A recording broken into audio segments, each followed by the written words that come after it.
Oi, tudo bem? Hoje eu vou começar a falar sobre sockets.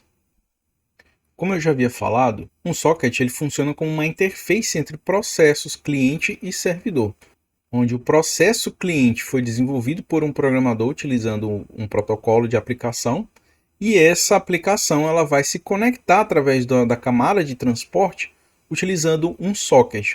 Tá? E esse socket vai resolver a conexão com as camadas inferiores, fazer a ligação a uma rede, né, internet ou rede local, e devolver para o socket lá do servidor ou do socket de destino, que vai fazer aqui a interface entre o processo servidor e a rede, tá? Então, o socket, o programador não tem controle total sobre ele, a gente apenas utiliza esse programa aqui, né, um programa que vai ser parte de uma das linguagens de programação que você vai escolher, e você vai utilizar lá um conjunto de APIs que é fornecido pela linguagem de programação.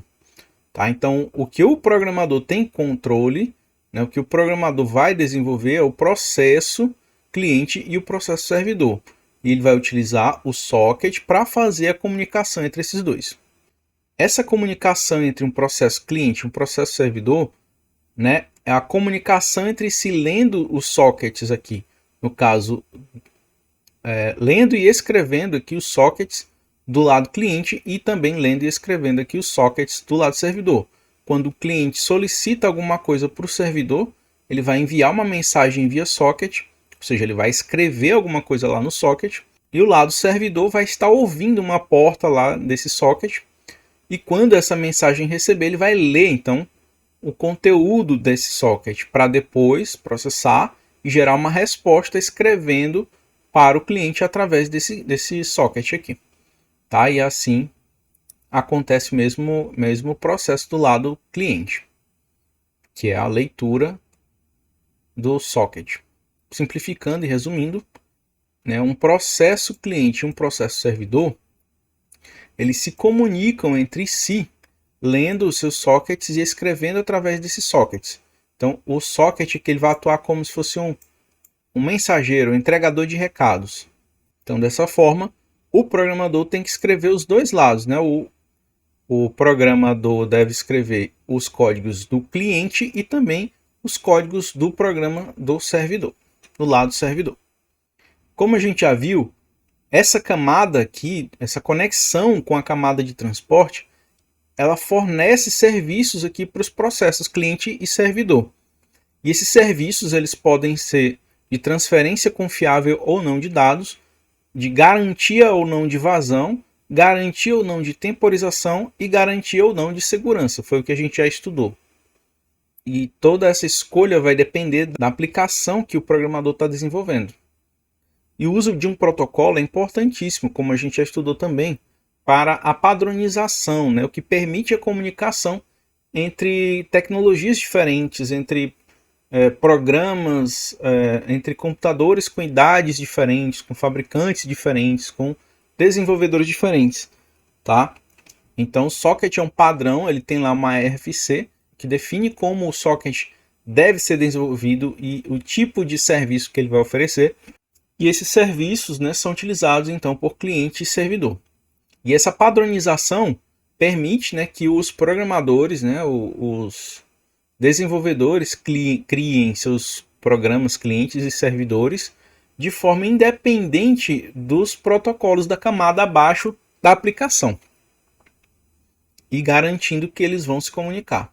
Então, como exemplo aqui, a gente tem o protocolo HTTP, né, que é o protocolo da camada de aplicação que regula o funcionamento da www. Então, os sites web eles estão hospedados em diferentes tipos de servidores, tá? E cada servidor desse foi desenvolvido por equipes diferentes, porém, obrigatoriamente eles seguiram um protocolo, né? No caso o HTTP. Então, o Apache é um exemplo de servidor HTTP, o Nginx também é um exemplo de servidor HTTP, assim como o Microsoft ISS, que roda no Windows Server, né? Então, esses são exemplos de servidores HTTP que foram desenvolvidos por grupos totalmente diferentes, né? Esses são 3 exemplos, existem muitos outros, tá? Mas esses 3 tipos de servidores aqui, eles funcionam de maneira idêntica. Então, o desenvolvedor de uma página web, por exemplo, ele pode colocar a página web dele tanto no Apache quanto no Nginx, quanto no ISS do Windows Server. A página deve se comportar de maneira idêntica nos três. Do mesmo jeito que, no caso, os navegadores também são desenvolvidos por grupos diferentes, tá? Porém, utilizando o mesmo protocolo do lado cliente, há uma garantia de que isso tudo vai funcionar. Os navegadores de internet a gente conhece aí, né? O Chrome, o Edge, Firefox, o Opera, que são desenvolvidos por empresas diferentes, por programadores diferentes, porém eles seguem o mesmo protocolo HTTP, o que garante que eles vão funcionar com qualquer um desses servidores e vice-versa, tá bom? E quando a gente colocar a mão na massa, a gente vai ver as classes que são utilizadas na linguagem de programação Java. No caso, para o protocolo TCP, a gente vai utilizar Server Socket e Socket, importando essas duas classes aqui para trabalhar no nosso programa, né? No caso de um cliente e de um servidor. Tá? É o que a gente chama de uma API própria de cada linguagem de programação.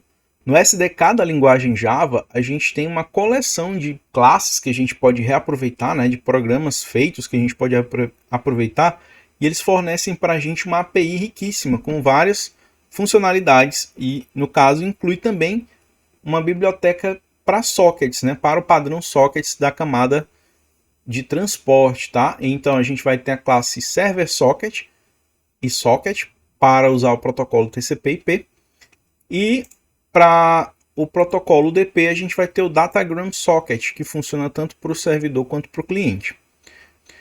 Já em Python, quando você instala lá o pacote de desenvolvimento do Python, assim como do Java, você utiliza diversas bibliotecas para simplesmente reaproveitar código, né? E claro que incluem uma API, né? Uma biblioteca com funções para socket, né? No caso, em Python, a gente tem uma classe chamada Socket, e essa classe Socket, ela tem métodos que vão fazer com que a comunicação ocorra com o TCP ou com o DP, né? Quando utiliza esse aqui, o stream, você vai ter uma conexão TCP, né? O stream seria uma conexão entre cliente e servidor, e no caso de UDP, a gente tem o Dgram, né? Que é o datagram, assim como no Java. Então, são próximos, né? Toda linguagem de programação vai ter uma API, que no caso são classes que a gente pode reaproveitar, e essas classes vão ter diversos métodos e funções para a gente simplesmente reutilizar no nosso programa. Na prática, nenhum desenvolvedor vai programar no nível de transporte, né? Da camada de transporte. A gente vai apenas solicitar os serviços da camada de transporte através de programas que a gente vai reutilizar, né? Dessas classes que estão lá, que fazem parte do kit de desenvolvimento da linguagem, né? No caso do Java, do Python, PHP, Dart, Kotlin. Cada linguagem de programação vai ter lá o seu conjunto de classes, né? No caso, uma API, uma API do protocolo ou TCP ou UDP, e garantir que haja comunicação entre as suas aplicações cliente e servidor.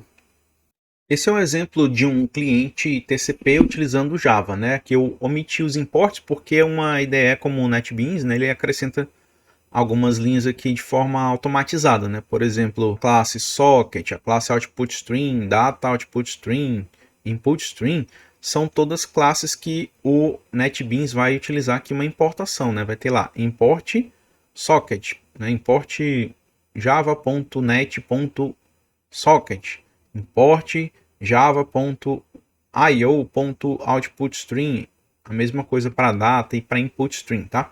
Porque são classes lá da API do Java, né? Que a gente simplesmente importa e reutiliza. Então, no caso aqui, é necessário usar esse try e esse catch, porque pode falhar essa conexão aqui, né? Ó, porque a gente informa o endereço IP do nosso cliente, do computador que a gente está, e uma porta. Então isso aqui, dando algum tipo de erro, ele vai gerar uma exceção. Então precisa fazer o tratamento de exceções aqui, usando try catch no caso.